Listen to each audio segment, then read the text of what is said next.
Everyone tells you to do everything. Run content, build SEO, post on LinkedIn, launch cold email, start a podcast, go to events, build a referral network, hire an SDR, run paid ads. And if you ask 10 people which of those actually works, you'll get 10 different answers. And every single one of them will be selling whatever they happen to offer. I made a video a while back where I walked through the different levels of outreach and client acquisition. And looking back at it now, I think I was way too generous. I gave you the landscape, but I didn't give you a clear framework for how to actually decide. So this is the version of that video I'd write today. Sharper, more opinionated, with a take I didn't have the confidence to share the first time round. There are 3 ways to get clients, just 3. And the decision between them comes down to 3 variables. Once you know what those variables are, the right answer for your business becomes obvious. Let me show you. Every B2B company has exactly 3 ways to generate revenue. I call them engines because they each run independently. They each need fuel, and most businesses only have one running at any given time. Engine 1, inbound. They come to you. You put content, SEO, social media, paid ads into the world. Someone searches for a problem, finds your stuff, raises their hand, and says, tell me more. They arrive warm. They've done some homework. They already have some sense of who you are before you even speak. Engine 2 is outbound. You go to them. You build a list. You research accounts. You write emails. You pick up the phone. You send LinkedIn messages. You initiate the conversation. They didn't ask to hear from you. You showed up with something that either matters to them or gets deleted. And engine 3 is partnerships. Someone else brings them to you. An agency you work with mentions your name in a client meeting. A consultant recommends you to their network. A tech partner sends warm leads your way. You're entering conversations you'd never have been in otherwise, and you're entering them with borrowed trust. That's it. 3 doors. Every single client you will ever win walks through one of them. The question isn't which door is best. They all open. The question is which one to prioritize based on where you are right now, and how to know when you're investing in the wrong one. Let me start with inbound because I think it's the most misunderstood. People love inbound. Founders love talking about content flywheels. And when it works, it genuinely compounds. You publish a piece of content, ranks, it generates leads for months, sometimes years. You're building an asset with a declining marginal cost. The data supports this. Inbound leads generally close at higher rates, roughly 10% higher than the blended average across B2B, according to one analysis of over $300 million in SaaS revenue. It makes intuitive sense. If someone searched for your solution, read your content, and decided to reach out, they're already further along than someone who got a cold email on a Tuesday morning. And the buying behavior data makes the case even stronger. Around a third of B2B buyers now say they prefer a completely rep-free buying experience. That number is close to 45% among millennial buyers. These people want to research on their own terms, evaluate on their own timeline, and only talk to a human when they're ready. Inbound is built for that buyer. But here's the problem. The machine takes forever to start. 6 months, 12 months, probably longer before you see real organic pipeline. And every month you're publishing, you're competing against every other company in your space that's publishing the same thing. The window where a good content strategy alone was enough to differentiate you, that window is nearly closed. I spoke to an agency founder recently who built his entire business on inbound. Blog posts, directory listings, Google ads, SEO, worked beautifully for 5-6 years, then it stopped. He told me his paid lead cost him over $500 per qualified lead. The directory he had relied on for years lost its search visibility when the algorithm shifted. His pipeline didn't collapse overnight, it thinned out slowly enough that he didn't notice until he was already in trouble. That's the danger of inbound dependency. When it breaks quietly. You keep publishing, you keep spending, the leads get thinner. By the time you realize something's fundamentally wrong, you're months behind on building that replacement. So when does inbound work? When your market is large enough that people are actively searching for your category. When you have the runway to invest 6-12 months before seeing meaningful pipeline. When your average contract value is low enough that the cost of outbound per lead would eat the margin. And when you can genuinely differentiate your content, not publish the same blog post as 15 other companies with slightly different formatting.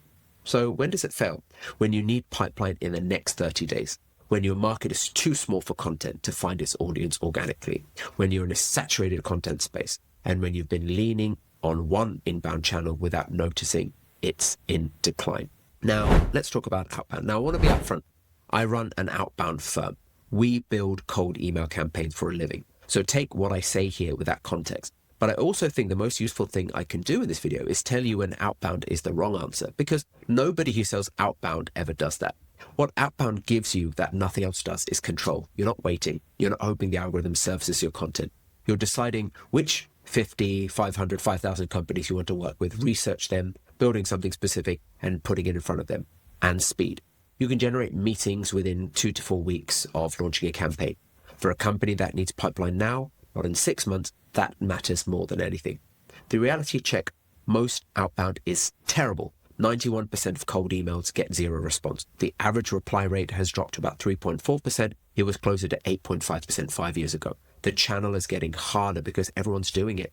Most people are doing it badly and prospects are drowning in generic outreach, but the gap between average and excellent is massive. The best campaigns still hit 10% plus reply rates. Smaller targeted campaigns, 20 to 50 recipients instead of 5,000, get reply rates nearly 3 times higher. And multi-channel sequence, combining email, LinkedIn, and phone, see engagement jump by close to 300% compared to one channel alone. The difference is precision. That same agency founder I mentioned, the one whose inbound broke, described his outbound evolution as shifting from a machine gun to a sniper rifle. Custom landing pages, case studies tailored to specific industries, a hit list of dream clients where his team spend 50 to 20 hours on a single pitch. That's what Outbound looks like when it works. Not 10,000 emails and a prayer, 50 emails, each one researched, each one specific, each one designed for one person at one company with one reason to reply. When does Outbound work? When your contract value is high enough to justify the per lead cost. If you're selling 30K annual contracts, you can afford to invest time in each prospect. When your market is niche and addressable, you can name the 200 companies you want to work with. When you have the operational discipline for follow-up cadences, CRM tracking, multi-touch sequences, and when you're willing to treat it as a long game, you're planting seeds that might take 3 to 6 months to bear fruit. When does Outbound fail? When your contract value is too low. If the deal is worth 3K, and the cost to acquire that customer through Outbound is 1,000 to 1,500, that maths breaks. When you don't have that patience for a slow build, Outbound isn't a switch you flip. When you're spraying and praying, volume without precision is just spam without a budget. And this is the one I didn't understand early on. When your product has an emotional resistant barrier. That founder made this point about his own service. He said prospects come to the table with preconceived opinions about what he sells. They're already decided they didn't like it before he even made the pitch. If your buyers have an emotional objection to your category, cold outreach amplifies that objection instead of diffusing it. Some products need warm context before the conversation can even start. Which brings me to the engine most people completely ignore. Here's a number that should change how you think about growth. 84% of B2B buying decisions start with a referral. Not a Google search, not a cold email, someone they trust saying, you should talk to these people. And yet most B2B companies have no partnership strategy, no formal program, no accountability structure, no process. They treat partnerships as something that happens passively. If someone sends a referral, great. That's not a strategy. That is luck. The data on why partnerships deserve serious investment is hard to argue with. Referral leads convert from initial interest to qualified opportunity at roughly 25% compared to under 1% for outbound campaigns. Now, I'm not comparing like for like. These are different stages and different levels of intent, but the direction is unmistakable. Trust transferred leads close faster, close at higher rates, and stay longer. The problem is that almost nobody operationalizes this engine. They sign up a few partners, share some marketing materials, have an enthusiastic first meeting, and then nothing happens. No regular cadence, no accountability, no exclusivity, no structure. Research from McKinsey found that most strategic partnerships fail because the partners lack focus on the areas where the most value is at risk.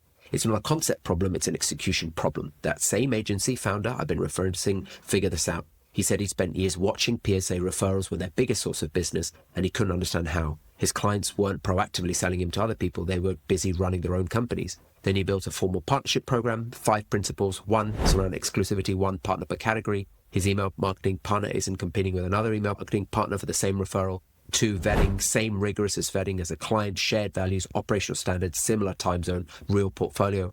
3, regular meetings, monthly, on the calendar, non-negotiable. Because when that meeting is a week away, you're actively thinking about what you can bring to the table. You can hear a client mention needing help with something, and you immediately think, I have someone for that. 4, generosity first. You don't wait for referrals. You look for opportunities to create them. You give before you ask. And 5, selectivity. Be as choosy with partners as you are with clients. Because a bad referral, someone you sent your client to who delivers poorly, damages your reputation more than it helps theirs. His result? Partnership pipeline went from nearly nothing to one of his biggest lead sources in a single quarter. Not because the concept was new, but because the execution was. So here's the framework. three variables. Once you know where you sit on each, the right combination becomes obvious. Variable 1, speed to revenue. How quickly do you need pipeline? If the answer is now, to next 30 days, do outbound. Nothing is faster. You can have meetings on the calendar within days, if not weeks. If you can afford to invest 6 to 12 months for compounding asset, inbound. It's slower to start, but cheaper to maintain once it's running. Partnerships sit in the middle. They take time to build the relationships, but they compound faster than you'd expect once the structure is in place. Variable 2, average contract value. How much is your client worth to you every year? High value, 20, 30, 50K contracts? Outbound makes economic sense. The cost per lead is high, but the return per client justifies it. You can afford to spend 15 hours researching, crafting a pitch for a prospect worth 50K a year. Low value, 2K, 5K contracts, inbound makes more sense. You need volume, and the per lead cost of outbound will eat your margin before you've closed enough to make it back. Partnerships work at every price point, but become essential in enterprise. When the contract is 6 figures and the buying committee has 10 people, a warm introduction for someone with the buyer already has trust with is worth more than anything else. Variable 3, market size. Can people find you, or do you have a way to find them?